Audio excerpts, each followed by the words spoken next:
열정과 즐거움이 가득한 7월이 되시길 바랍니다. 라디오 서울이 늘 함께합니다. 강혜신의 오늘의 미국.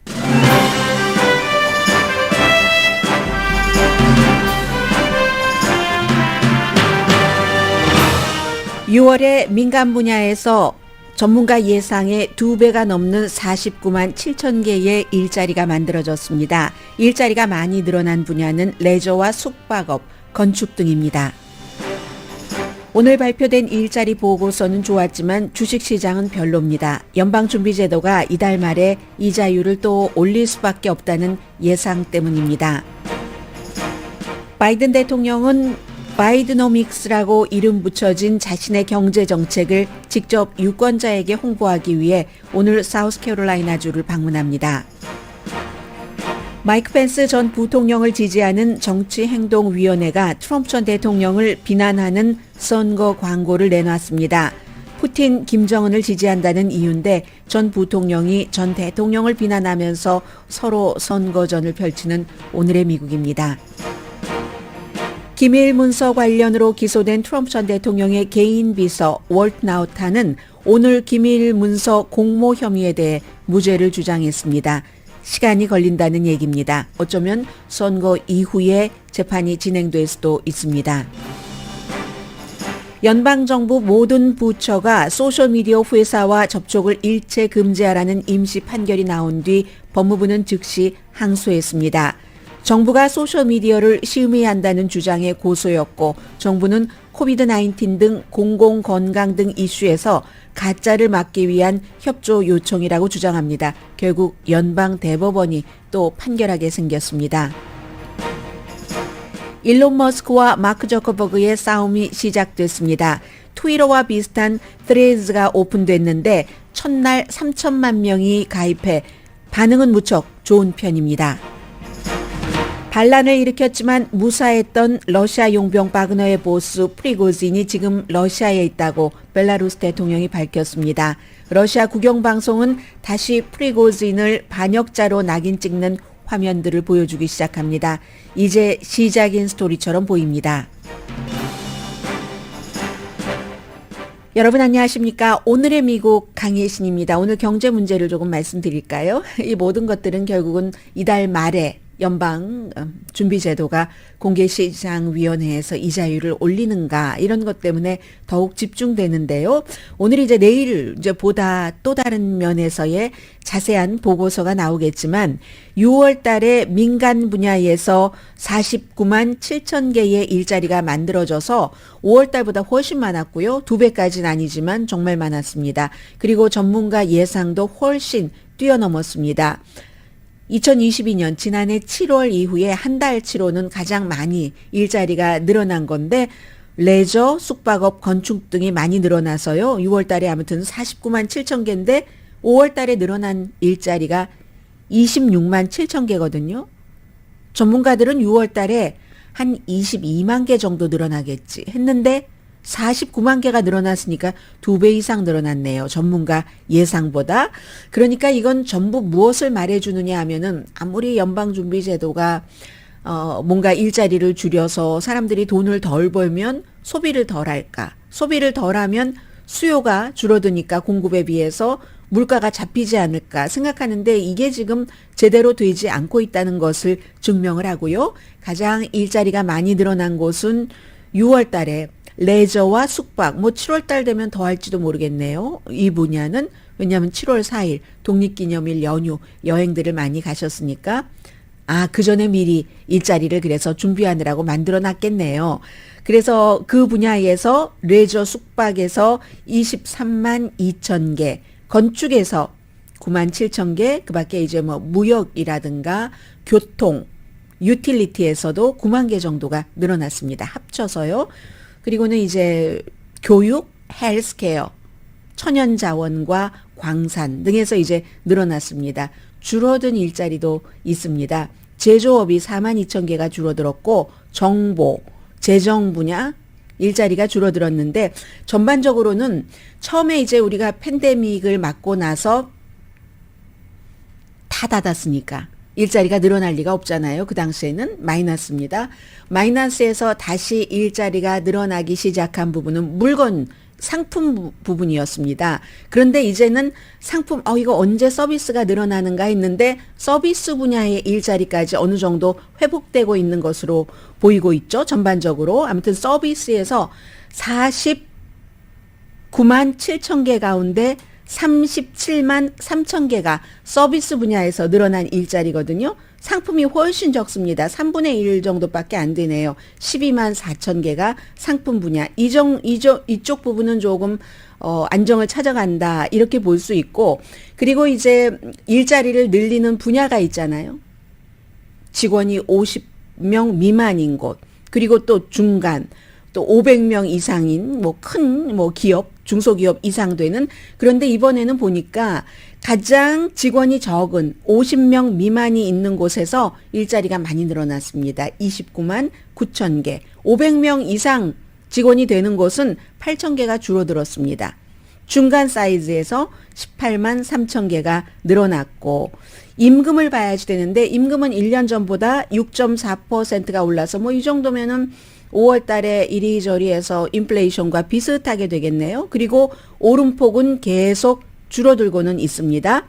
소비자를 직접 대하는 서비스 분야가 예상보다 강했다는 게 이제 전문가들이 분석해 놓은 것이고요. 아무튼 잡마켓이 쿨하지 않고는 인플레이션도 지금 한 3.8% 되는 것 2%까지 잡지 못한다.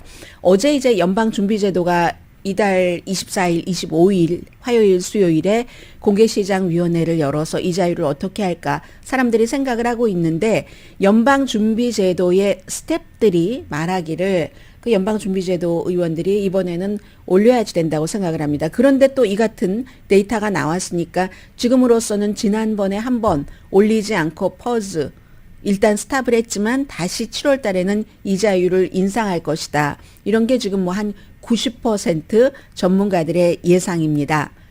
그리고는 이제 지금부터는 독립기념일도 끝났고 선거 캠페인이 본격적으로 시작이 됩니다. 바이든 대통령도 오늘 길 떠나거든요. 길 떠나는데 레이거노믹스 대신에 요즘에는 이제 바이드노믹스라는 얘기를 많이 하고 있습니다. 그래서 이것을 홍보하기 위해서 가는데, 바이드노믹스는 사실은 바이든 대통령이 먼저 얘기한 건 아니고 먼저 그 월스트리트저널과 파이낸셜 타임즈와 같은 경제 전문 신문이 얘기를 한 겁니다. 그래서 바이드노믹스가 뭔가 종류가 많아요. 많기는 많지만 바이든의 경제 철학이죠. 한마디로 바이든의 경제 철학은 레이거노믹스와는 다르다. 레이거노믹스가 트리클 다운, 아주 부자들에게 세금을 감면을 해주고 기업에 세금을 감면해주면 그 돈으로 다시 투자를 해서 그 회사, 그 기업에서 일하는 개미처럼 열심히 성실하게 일하는 사람에게 돌아간다. 큰 데서부터 똑똑똑 떨어져서 그렇게 간다, 경제가. 이게 아니라는 얘기입니다. 그럼 반대잖아요. 그래서 지금도 공화당에서는 세금을 감면해야지 된다는 얘기를 많이 하고 있고, 트럼프 시대에 세금 감면 많이 했죠. 부자들을 위해서. 상속세 같은 것도 마찬가지로 부자에게 혜택이 많이 됐는데, 반대죠. 이 바이든 대통령은 기업이라든가 부자도 어느 정도의 고통 분담을 해야지 된다. 세금 분야에서는 그렇게 되고요. 결국은 그 트리클 다운이 실패했기 때문에 밑에를 올리는 그 바름업하는, 이게 이제 그 바이드노믹스의 중요한 점이 있고, 세금은 감면해서 저소득층과 중간층에 이득이 되게 한다는 것입니다. 그리고 이제 이걸 공화당에서는 아주 비난을 하죠. 반오일 정책도 여기 바이든 대통령의 경제 철학에 포함되어 있다. 이렇게 얘기를 하고 있는데, 오늘부터는 이제 바이든 대통령이 미국에서 최근에 굉장히 정치적으로 분열됐음에도 불구하고 초당적으로 통과시켜서 돈에 연관돼서 집행을 해야지 될 그럴 부분들이 있잖아요.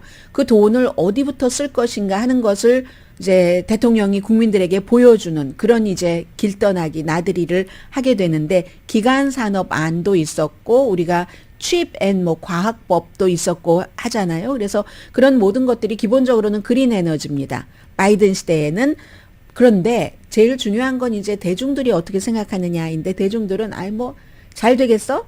실제의 경제보다도 굉장히 그 바이든 대통령의 경제 정책이라든가 경제에 대해서 하는 일에 대해서 점수를 박하게 주고 있습니다. 그래서 뭐가 잘 되겠어? 그리고 그렇게 해봤자 그 돈이 나에게 오겠느냐고.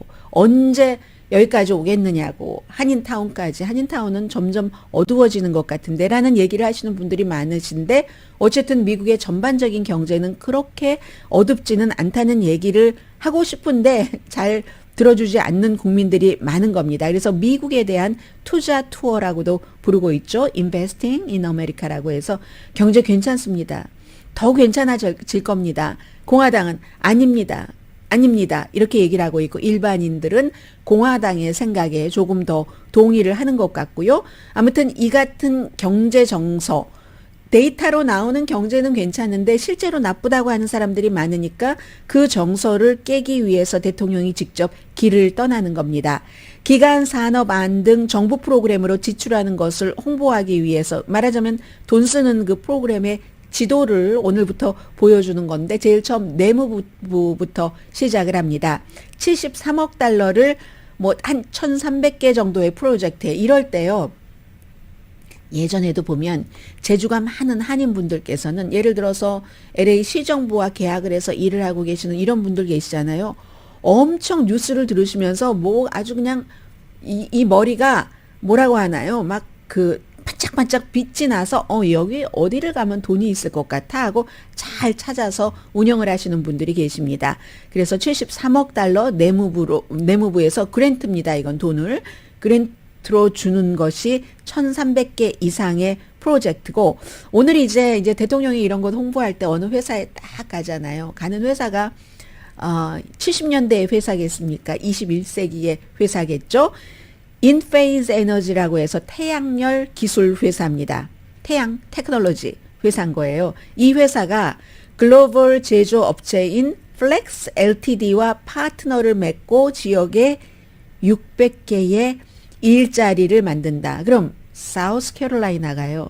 가장 레디스트한 스테이트 가운데 하나입니다. 사우스캐롤라이나가 그곳에 가서 보십시오. 제가 하고 있는 그 바이드노믹스 경제 정책에 따라서 여러분들 이 지역에 600개나 일자리를 만들겠어요 하고 대통령은 지금 유권자에게 직접 홍보를 하는 겁니다. 저의 경제 정책은 레드 스테이트의 작은 커뮤니티에도 통합니다 하는 것을 얘기를 해주는 거고요. 인플레이션 삭감법도 있네요. 중간층을 올릴 것이다 하는 것이고 소비자의 우리가 이렇게 데이터를 보면은 소비자 심리도 좀 좋아지고 있잖아요. 그런데도 미국 사람들에게 물어보면 3명 가운데서 1명만 바이든 대통령의 경제 정책을 지지한다고 하니까 그러니까 이제 바이든 대통령으로서는 힘든 거죠. 결국 여러 가지 이슈들 다 있지만 최종적으로는 문제는 경제야 하고 경제에 따라서 투표를 하시는 분들이 많이 계시잖아요. 나의 경제가 좋으면 지금 현 정부에게 투표를 하고 나쁘면 다른 사람에게 투표를 하고 하는 건데 제조업은 지난해 말에는 그다지 좋은 편은 아니었습니다. 팬데믹 끝나고 나서 이제 바이든 대통령 들어오고 어느 정도 자리 잡혔을 때는 제조업이 좀 화랑이라고 할 수 있었는데 최근에는 그 정도는 아니고요. 내무부가 처음으로 우리 1,300개 프로젝트에 이 정도의 돈을 73억 달러를 쓰겠습니다. 원하시는 분들 신청하세요. 그랜트. 이렇게 얘기를 하고 그다음에 이제 취벤 과학 법안이 있고 기간 산업 법이 있고 아니라 법이 있고 다 돈이니까 그다음에 이제 교통부로 당연히 가겠죠. 그리고 상무부도 갈 테고 이런 그 순서로 대통령이 이제 오늘부터 홍보를 하고요. 그리고 이제 어제 제가 오늘의 미국 맨 마지막 부분에 유럽과 아시아, 유라시아의 뭐 대표적인 이란, 러시아, 중국, 인도 이런 많은 국가들이 화상 회의를 해서 어떻게 미국을 물리쳐보고 이런 얘기를 했다고 했는데 별로 크게 성공하지는 않은 것 같다고 말씀드렸고요. 의제 일치가 되지 않았기 때문에 바이든 대통령은 나토에 지금 신경을 씁니다. 일요일에 영국에 갔다가 나토 리투아니아에서 74회 정상회의가 열리니까 갔다가 핀란드는 나토에 가입되니까 핀란드의 헬싱키를 가는 이런 방문으로 끝냈는데 그 전에 어제 스웨덴 총리가 미국에 왔었습니다. 백악관에 와서 이제 대통령에게 고맙다고도 얘기를 하고 스웨덴도 나토에 가입하려고 하는데 지금 이게 되면은 바이든 대통령이 조금 할 말이 있는 거고 아니면 또 어떻게 될지 모르겠는데 아마 될 것으로 보고 있는 사람들이 뭐 대부분인 이상인 것 같은데 스웨덴도 지금 나토의 중립국이 정말 스웨덴, 핀란드가 러시아가 우크라이나를 침공한 뒤에 나토에 가입하겠다고 하는 건데 핀란드 오케이. 그런데 이제 이 스웨덴의 경우는 처음에는 헝가리도 조금 이랬다가 터키가 반대를 하고 있고 아직까지는 표면적으로는 대체적으로 트럼프 전 대통령과 친했던 사람들, 독재자들이 이제 반대를 했었습니다. 그래서 다 하나하나 이제 정리를 하고 터키의 에르도안이 남아있는 건데 여기에 대해서 스웨덴 같은 나라도 원래 계속 우리는 중립이다 이런 걸 유지를 하다가 한때 나토에 가입할 기회가 있었는데 그 지정학적으로 스웨덴만 가입하면 핀란드가 아주 애매하게 샌드위치로 가운데에 갇혀 있기 때문에 스웨덴이 이건 아니지 도리가 아니지 우리 국가에 국격이 있지 하면서 안 했던 적이 있습니다. 그런데 인생이 참 묘하잖아요. 지금 핀란드는 되고 스웨덴이 안 되게 돼 있는데 결국은 스웨덴이 국가의 지도자들이 이런 걸 다 결정하는 게 아니잖아요. 그전에는 국민들이 뭐 그런 정치적인 뭐 지정학적인 싸움에 우리는 중립국으로도 충분히 살아갈 수 있으니까 우아하게 중립했다가 러시아의 우크라이나 침공을 보고 이건 아니겠다. 국방적인 그 안보가 목적인 나토에 우리도 가입해야지 되겠다. 여론이 이렇게 해서 이제 스웨덴도 가입을 하려는 적극적인 이런 활동을 하고 있는데 터키는 스웨덴이 중립국이기 때문에 터키에서 이제 민족적으로 국가의 정권에 반대하는 사람들 그리고 저항하는 사람들까지 스웨덴으로 가면 숨겨준다. 쿠르드족. 그런 이유를 들어서 지금 허락을 안 하고 있잖아요. 여기에 대해서 스웨덴의 총리가 마지막으로 미국에 와서 리투아니아에 가기 전에 좀 더 힘을 써주십시오. 이건 뭡니까? 터키가 괜히 예스 하겠습니까? 미국에서 터키의 독재자인 최근에 다시 당선된 에르도안 대통령에게 뭔가를 줘야지 되는 겁니다. 주고 스웨덴을 나토에 가입시키려는 이런 노력도 합니다. 가만 보면 제가 이 바이든 대통령을 볼 때마다 생각하는 게 80세가 넘었는데 하루에 소화하는 스케줄이 많아요. 그렇게 보면 여러분과 저는 일을 더 많이 해야지 됩니다.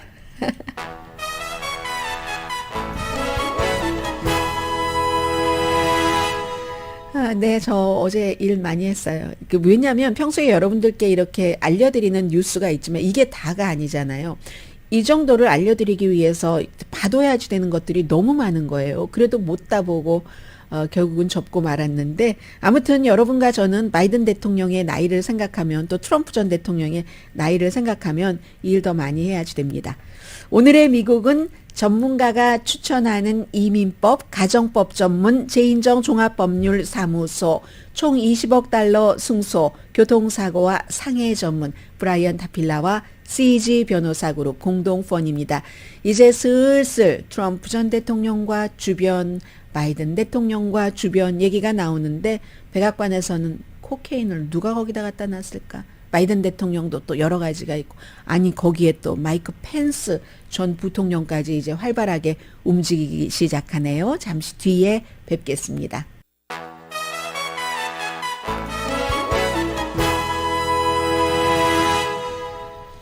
라디오 서울 방송 오늘의 미국 듣고 계십니다. 네, 이 사이트가 새로 생긴 사이트라서 그런지 이상하게 소리가 안 나오네요. 제가 뭐 말로 대신 해드려야죠.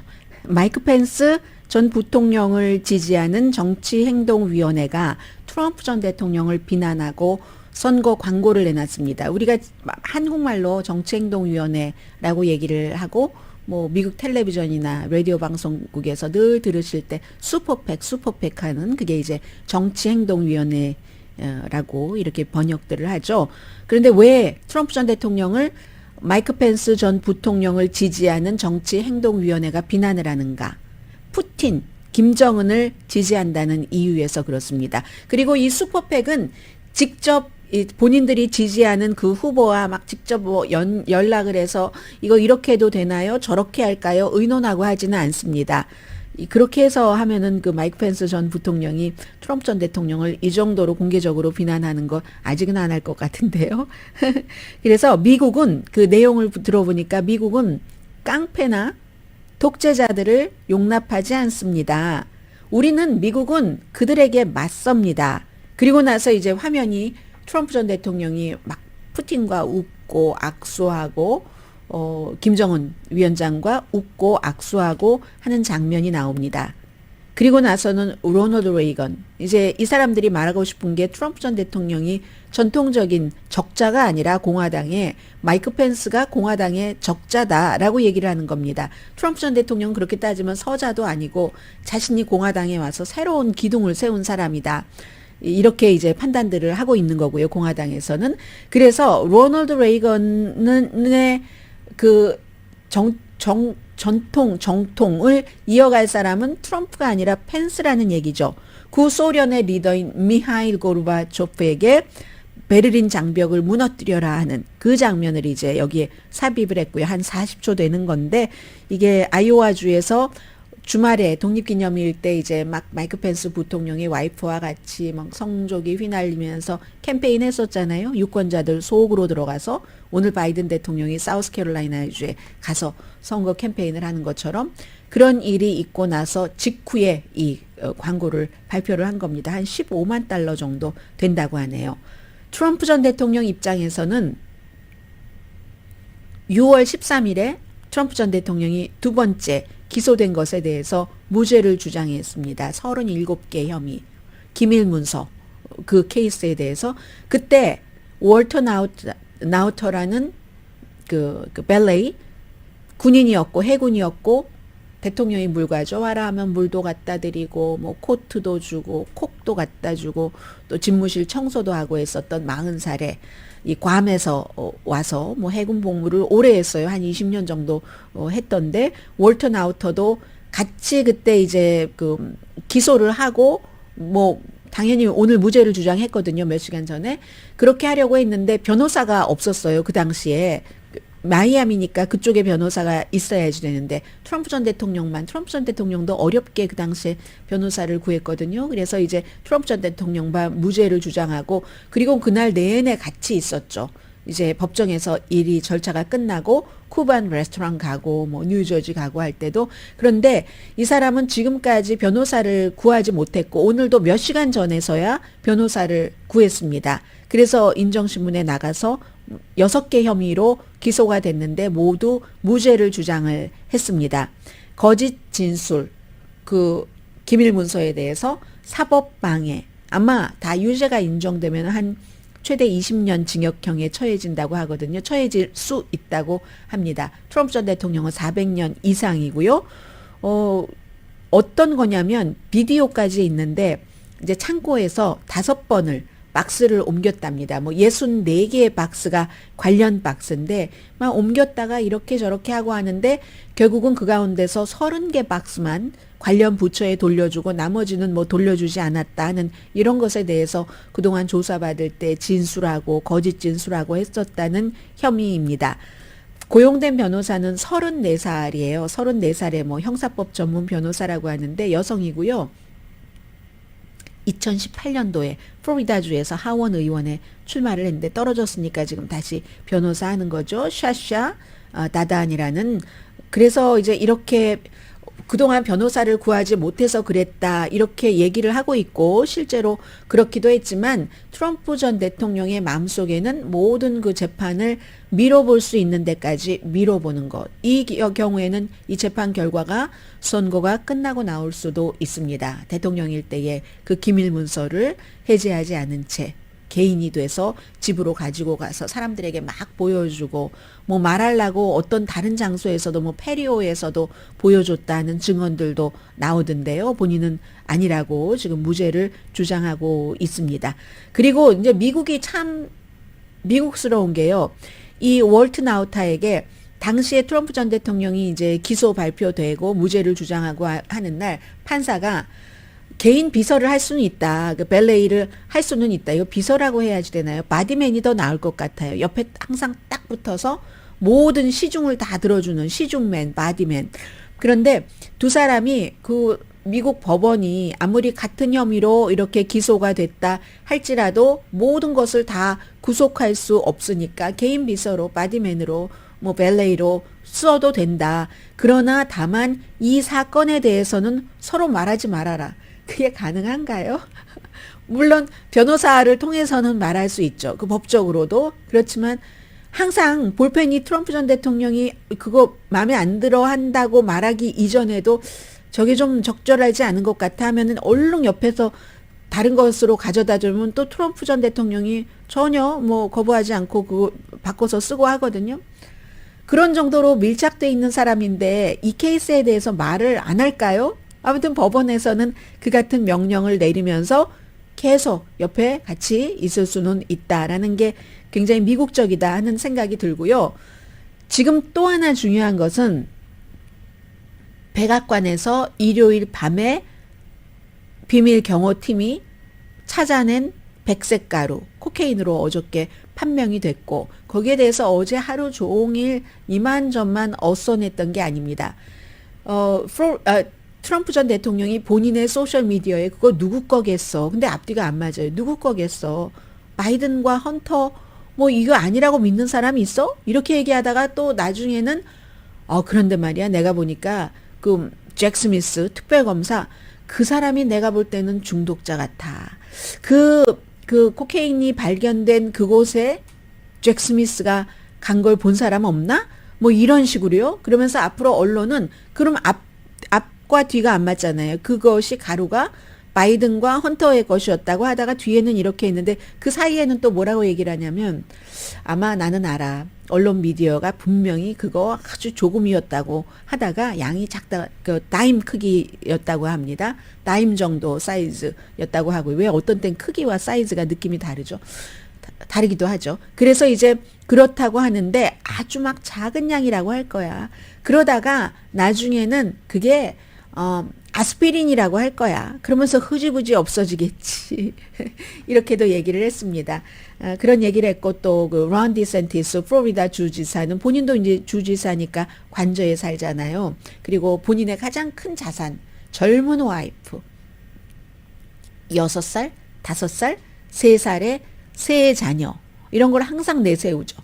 어제도 나의 그 세 자녀가 관저에서 뛰어노니까 우리도 뭐 카펫에 더러운 것이 좀 끈적거리는 것들이 묻고 벽에도 아이들이 낙서를 하고 그런 건 있지만 아니 어떻게 백악관에 그런 일이 있을 수가 있어? 라고 이제 얘기하고 소셜미디어에서는 그거 분명히 헌터 바이든이야.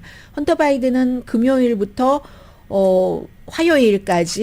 화요일에 돌아왔거든요. 백악관으로. 아버지와 같이 그 사이에는 캠프 데이비드에 가족들이 전부 가서 독립기념일 행사만 하고 그쪽에 가서 쉬다가 다시 이제 화요일 날 와서 또 다른 행사를 하고 했습니다. 그래서 지금 카메라가 있잖아요, 거기. 왜냐면은 어제 백악관 대변인이 직접 나와서 한 얘기 들어보니까 방문객들이 많이 있는 웨스트 윙이지만 웨스트 윙에 대통령, 부통령, 뭐 집무실, 기자실, 뭐 대변인실, 비서실장실 다 있지만 관광객들이 많이 다니는 그런 곳도 있고 도서관도 있고 하니까 관광객들이 많이 다니는 로비에서 발견이 됐다. 뭐 다른 매체가 더 정확하게 딱 집어서 보도를 한 거 보니까 관광객이 됐던 손님이 됐건 휴대폰을 어디다가 두고 가야지 되잖아요. 그 휴대폰을 보관하는 장소 스토리지에서 나왔다. 이렇게 얘기를 하던데 전부 지금 카메라 돌려보고 있고요.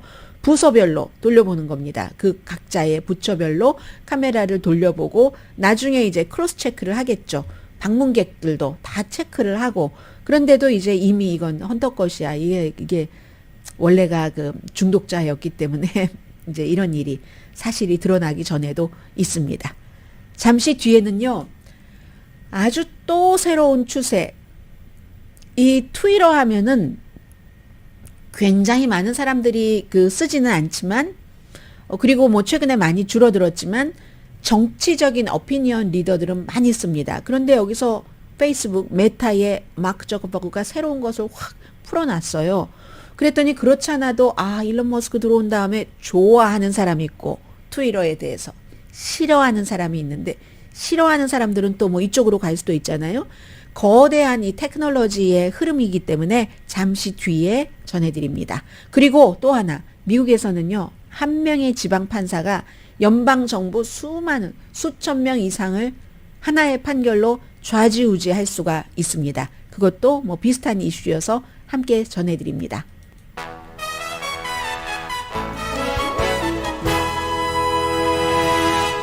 라디오 서울 방송 오늘의 미국 듣고 계십니다. 이 트위터의 일론 머스크와 페이스북 메타의 마크 저커버그 여러 가지로 요즘 뭐 대결 거의 막 가고 가다가 한 가지는 딱 어제 시작을 했습니다. 이 페이스북의 모 회사인 메타에서 만든 트레드 뭐 막 실 같은 게 얽히고 설키고 하는 그것이요. 애플하고 구글 앱스토어에서 이제 여러분들 오늘 다운받으실 수 있거든요. 저도 아침에 다운받았는데 다운받으실 때 이제 THREADS입니다. 그래서 하고 나면은 인스타그램 계정을 넣으라고 해요. 그래서 인스타그램이 없으시면 하나를 인스타그램 계정을 만드셔야지만 됩니다. 그렇게 해서 하는 건데 이게 이제 트위터의 라이벌이 되는 거죠. 애플과 구글 앱에서 하고 미국, 영국 100개국 정도에서 이제 어제 로스앤젤레스 시간으로 오후 4시에 시작이 됐습니다. 유럽연합은 규제 문제 때문에 아직 안 하고요. 이게 얼마나 인기가 있었냐면 처음에 한 4시간 동안에 500만 명 하더니 지금은 3천만 명 넘었다고 하고요. 유명한 사람들도 있고 뭐 유명한 어떤 매체도 있고 빌보드, HBO 뭐 넷플릭스 몇 분 만에 금방 여기에 가입했다고 하거든요. NPR은 당연하죠. NPR 트위터가 막 좀 힘들게 하고 말도 그렇게 했기 때문에 NPR도 당연히 갖고 했는데 트위터와 비슷하기는 합니다. 그런데 예를 들어서 용어가 조금 다르더군요. 트위터는 리트윗이라고 남의 것을 이렇게 하는 리트윗인데 이 트레드에서는 리포스트라고 하고요. 그리고 만약에 여러분들께서 요즘에 트위터를 안 쓰셨던 분들 그리고 지금까지 한 번도 트위터를 쓰시지 않으셨던 분들은 오늘의 미국을 듣고 계시는 분, 보고 계시는 분들 가운데서도 나이가 70 이상, 80 이상 되신 분들도 계시잖아요. 그분들이 유튜브 하시죠. 유튜브 하시면 여러분 이거 하실 수 있습니다. 그동안 그냥 새로운 추세를 한번 한다 하는 뜻으로 누구에게 뭐 앱은 다운로드 받아달라고 하셔서요. 이 threads라는 것 해서 차이가 어떻게 되냐면 오너가 다르죠. 마크 저커버그냐 일론 머스크냐. 트위터는 280자 이것도 늘어나서 그렇게 쓸 수 있는데 이 마크 저커버그의 thread는 500자입니다. 500자고 다른 것은 비슷한데요. 링크하고 사진도 올릴 수 있고 비디오는 이 트위터는 2분 20초까지가 되는데 이 마크 저커버그의 thread는 5분까지 됩니다. 그리고 다른 것은 딜릿은 둘 다 되고 편집은 이쪽 것만 된다고 봐야 되겠네. 편집은 그렇죠. 트위터가 안 되니까.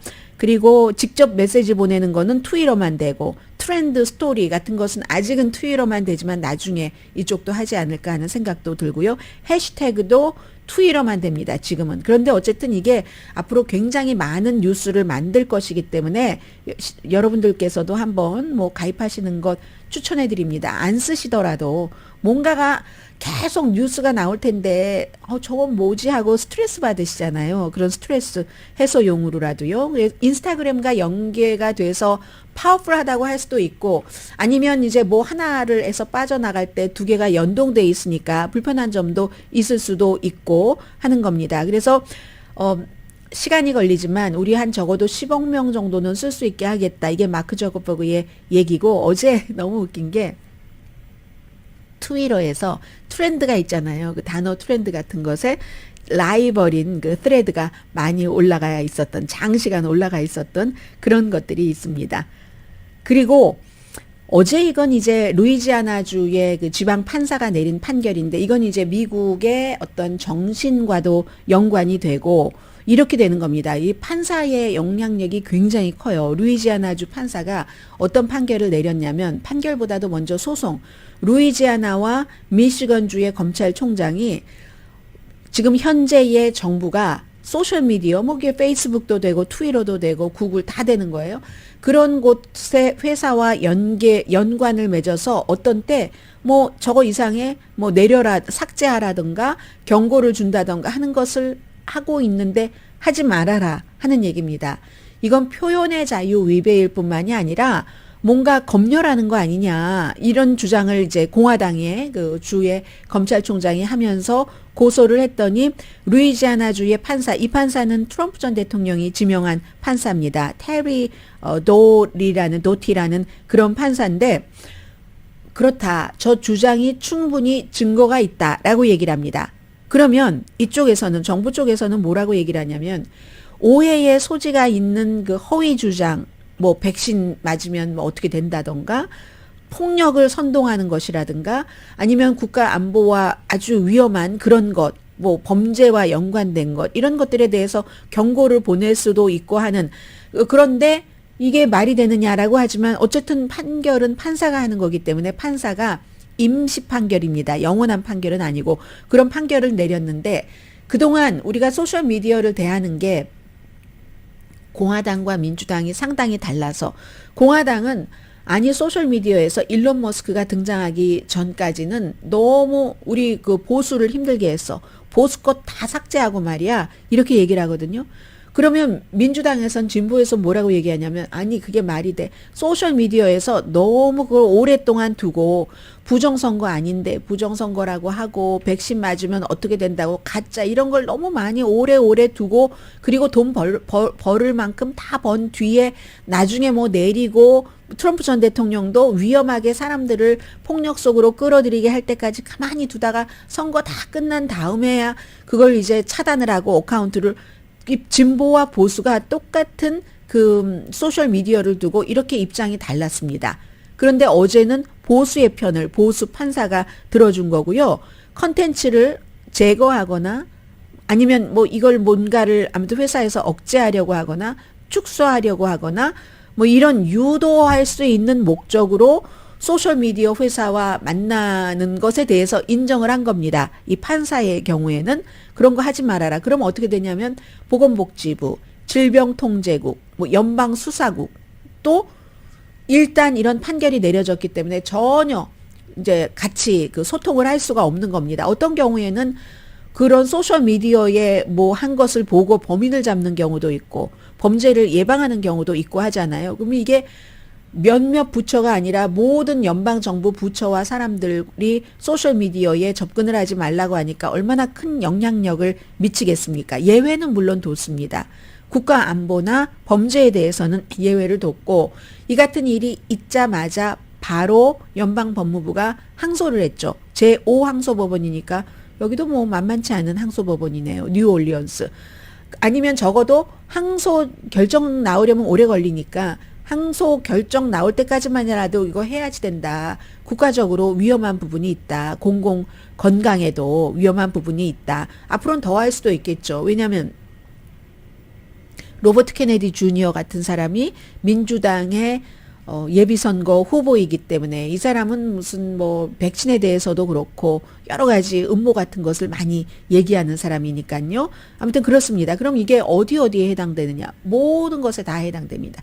페이스북, 메타, 트위터, 유튜브, 구글, 왓츠업, 인스타그램, 뭐 위챗, 틱톡, 뭐 시나 웨이보, 뭐 QQ, 텔레그램, 뭐 스냅챗, 뭐 너무 많아요. 다. 뭐 핀터레스트, 레딧도, 링크드인도 마찬가지고 그리고 뭐 뭔가 딱 질문하면 답착 주는 뭐 코라 같은 것도 그렇고 디스코드도 그렇고 디스코드가 지난번에 이제 그 젊은 어린 군 출신이 비밀 정보를 미국이 뭐 다른 나라 것을 이렇게 다 보고 있어 한국 것도 다 도청해서 하고 한 것을 이 디스코드를 통해서 다른 사람들에게 알렸었다는 그 디스코드고요. 뭐 트위치, 뭐 텀블러 전부 다 그밖에 이름도 잘 알려지지 않은 것까지 전부 해당이 됩니다. 이건 무엇을 얘기하느냐면 결국은 이 이슈도 연방 대법원까지 가겠네. 그리고 이미 공화당의 압력으로 뭐 코비드 19에 관한 것, 또 부정선거를 주장하는 거 이건 얼마 전에 풀어줬잖아요. 해지했잖아요. 그런 것을 올릴 수 있도록. 뭐 더 이상은 뭐 큰 뭐 영향을 미치지 않을 것 같다 등등의 이유를 들어서 해서 모든 것은 다 누구에게로요? 연방 대법원에게로 갑니다.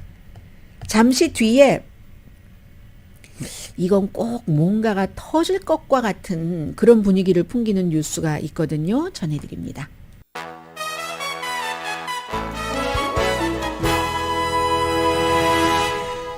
라디오 서울 방송 오늘의 미국 듣고 계십니다. 네, 벨라루스의 그 알렉산더 루칸센코 그 대통령이 바그너 용병 반란을 일으킨 그 용병의 대장 리더인 프리고진이 예브게니 프리고진이 벨라루스에 도착을 했었다고 했잖아요. 그런데 지금 벨라루스에 없다. 러시아에 있다라고 얘기를 했고 러시아의 세인트피터스버그에 그곳이 바로 이 프리고진이 자라났고 또 핫도그 장사도 했고 식당도 했었고 이 벨라루스의 대통령도 그 식당에 가서 밥을 먹었고 블라디미르 푸틴이 그 세인트피터스버그의 부시장이었었을 때도 그 식당에서 밥을 먹었고 이랬던 곳이잖아요. 거기에 갔다 하는 거거든요. 근데 사실은 정확하게 뭐 러시아에 있는 것은 맞는 것 같은데 어디에 있는지 모른답니다. 영국의 BBC 방송이 이 프리고진의 비행기 데이터를 쭉 추적을 했더니 그날 이 그 루칸세코 벨라루스의 대통령이 벨라루스에 왔다라고 얘기한 날 프리고진의 비행기가 그쪽에 도착을 하긴 했답니다. 그런데 같은 날 저녁에 그 비행기는 다시 러시아로 왔다는 얘기거든요. 모스크바로. 그리고 왔다 갔다를 몇 번 했대요. 그러면 처음부터 프리고진을 그 비행기 안에 타고 있는 것을 본 사람이 있는가? 아니면 처음에는 갔어도 몇 번 왔다 갔다 할 때는 프리고진이 그 안에 있었는가? 지금은 세인트피터스버그에 있는가? 모스크바에 있는가? 이 데이터에 따르면 모스크바를 왔다 갔다 했다고 하니까요. 프리고진의 전용 비행기가 해서 어디에 있는지 알 수 없다는 거고요. 또 바그너 용병도 벨라루스에는 없다. 벨라루스 대통령이 얘기를 했는데 그러면 지금 이 바그너 용병은 어디 있는가? 며칠 전에 파이낸셜 타임즈를 보니까 파이낸셜 타임즈의 바그너 용병이 용병 부대장인가 하는 사람이 용병을 모집하는 거 거기에 대해서 딱 그 텔레그램에 홍보를 엄청 했고요. 그리고 이건 뭐 국방부와 연관이 없이 우리가 자체적으로 모집을 하는 거다. 계속 이 프리고진의 용병 모집은 되고 있었다는 얘기잖아요. 그런데 벨라루스에 없다고 하는 것이고 그렇게 되면은 그 프리고진과 블라디미르 푸틴이 반란이 일어났었을 때 벨라루스로 가는 조건으로 그래 죄를 묻지 않겠어 했던 이 계약이 맞기는 맞는 건가? 그런 생각도 하고 그리고 이제 또 하나 중요한 것은 러시아의 국영 텔레비전이 처음에는 왔다 갔다 했잖아요. 이 푸틴 대통령도 대국민 연설을 처음에 할 때 뭐 반역자다 뭐 1917년 그 사건까지 들어가면서 나라를 반역하고 우리의 뭐 군인의 등에 총을 쏘고 실제로 러시아군이 이번에 여러 명 숨졌습니다. 공군이. 그리고 공군기도 여러 대가 격추가 됐고 그 나라의 군인을 죽게 한 반란군의 대장을 용서한 거잖아요. 그런데 시간이 지나면서 보니까 이게 조금 달라지기 시작해서 러시아 국영 텔레비전에서 다시 프리고진을 비난하기 시작한답니다. 배반이다. 탐욕스럽다. 폭력적인 좀도둑 수준이다. 좀도둑은 아닌 것 같아요. 큰 도둑인 것 같죠. 만약에 도둑이라면. 그래서 이제 침대 위에 온갖 무기를 다 놓고 사진을 찍은 거. 이거 이제 러시아에서 보여주고요. 또 캐시, 또 골드바, 금괴, 뭐 이런 것들 딱 찍은 것을 보여주고 가발, 위조 여권, 또 탈영병을 막기 위해서 망치로 그냥 머리를 쳐서 숨지게 한다는 그 망치, 은빛의 그 망치 같은 것들도 사진으로 보여줍니다. 그럼 바그너는 뭐라고 얘기를 하냐면요. 바그너 용병 때는 연출이다. 우리 대장은 저런 사람 아니다라고 하거든요. 이거는 너무너무 훈련을 잘 받은 몇 명인지도 모릅니다. 지금 계속 이 프리고진 주변에서 함께 있는 용병이 굉장히 훌륭하게가 좀 이상하긴 하네요. 굉장히 용맹스럽게 잔인하게 일 처리를 할 수 있는 훈련을 받은 용병들이 지금 프리고진 옆에 딱 그 배치돼 있다는 거잖아요. 그리고 푸틴 대통령은 러시아 군인을 죽였어도 어떻게 하지 못하고 전쟁도 필요 없는 전쟁이었다. 국방부는 썩었어. 라고 말해도 어떻게 하지 못하는 그런 형편에서 프리고진은 지금 어디 있는가. 아무래도 뭐가 나올 수도 있는 것 같은 그런 분위기 러시아입니다. 오늘의 미국은 전문가가 추천하는 이민법, 가정법 전문 제인정 종합법률사무소, 총 20억 달러 승소, 교통사고와 상해 전문 브라이언 타필라와 CG 변호사 그룹 공동 후원이었습니다. 10시에 좋은 아침, 좋은 하루 방송됩니다. 그러니까 이 블라디미르 푸틴으로서는 모든 독재자들이 가는 길을 그대로 어떤 한 부분에서는 가는 것 같습니다. 아무도 믿을 사람이 없다는 거죠. 주변에. 물론 일반 사람들도 누구를 믿어? 뭐 트럼프 전 대통령도 아들에게 아무도 믿지 마라. 아버지인 나도 믿지 마라. 너만 믿어라. 너 자신만. 이렇게 얘기를 했다고는 하지만 독재자는 그게 남에게 속아서 속임을 당해서 어떠한 손해를 보는 게 아니라 이건 목숨이잖아요. 그래서 아무도 23년 동안 내 옆에 있었던 프리고진이 나를 배신했다면 이제 이래서 독재자가 그런 위험함을 느낄 때 어떤 행동이 나올까도 세계는 주목합니다. 강희신이었습니다.